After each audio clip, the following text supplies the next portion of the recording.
What you are about to witness is not for the faint of heart. Room 13 holds secrets that will haunt you long after the story ends. You ever notice how some places just feel wrong? A deep, unsettling feeling that crawls under your skin. That feeling that something isn't quite right even before you even step inside? That was me. Soaked to the bone by a relentless rain, the kind that chills you to your core, staring at an old motel, a relic of a bygone era, its paint peeling and its windows dark. The vacancy sign flickered erratically, promising shelter but offering only one empty room. Number 13. An unlucky number, a bad omen. They said no one ever stayed in room 13. Whispers followed the number, tales of strange occurrences and unexplained phenomena.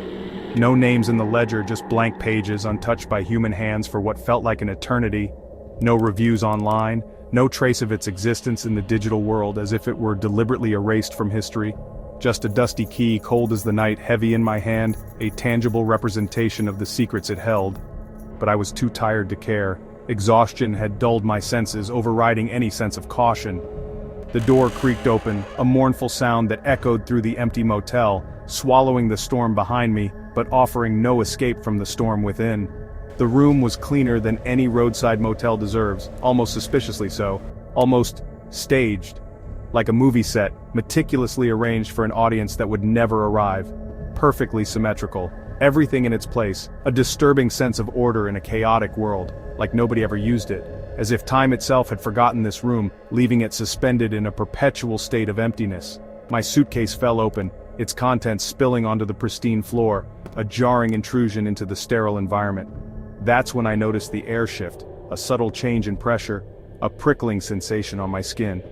A gust from under the bed, a cold draft that seemed to emanate from the very depths of the earth, flicking the skirt up, revealing nothing but shadow and dust, yet hinting at something more sinister lurking beneath. Something fluttered in the dark, a fleeting glimpse of movement that caught my eye. I reached down, compelled by a morbid curiosity, a desire to uncover the secrets hidden in the shadows.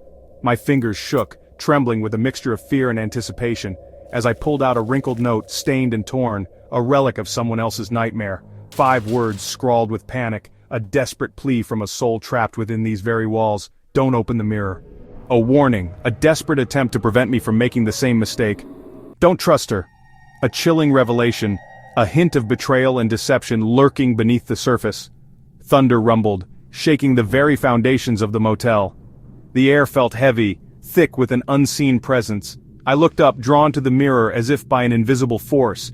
My reflection in the mirror seemed slow, off, disconnected from my own movements, a disturbing lack of synchronicity. I blinked, trying to clear my vision, to dispel the unsettling illusion. My reflection hesitated. A subtle pause. A moment of defiance that sent a shiver down my spine. Then it smiled. A slow, deliberate curve of the lips, a gesture that was anything but reassuring. Not friendly, not human. A grotesque parody of a smile, a glimpse into the abyss.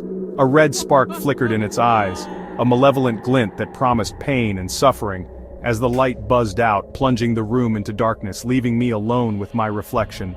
Silence. A deafening silence that amplified the pounding of my heart. Next night, the darkness seemed to press in, suffocating me with its weight. The weight in the room grew thick, an oppressive presence that stole the air from my lungs, moist, like breath on glass, a chilling reminder that I was not alone. The closet door, I knew I'd closed it. I remembered the distinct click as the latch secured.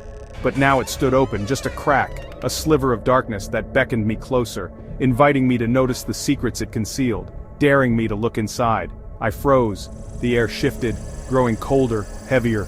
Warm, fetid breath tickled my neck. I heard breathing, not mine, not human, a raspy, guttural sound that sent shivers down my spine. From the black, the impenetrable darkness within the closet, a pale hand wrapped around the doorframe, its grip unnaturally tight.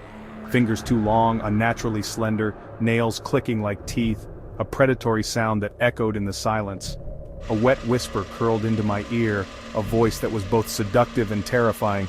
She returns, if you speak. A cryptic warning, a veiled threat that hinted at a fate worse than death. I backed away, heart pounding against my ribs like a trapped bird, every instinct screaming to run, to escape this nightmare before it consumed me completely. But the room held me captive, its oppressive atmosphere a tangible force. it wasn't done with me yet. My stay in room 13 was far from over. If you enjoyed this story, hit subscribe and like. What would you do if you found yourself in room 13? Comment below.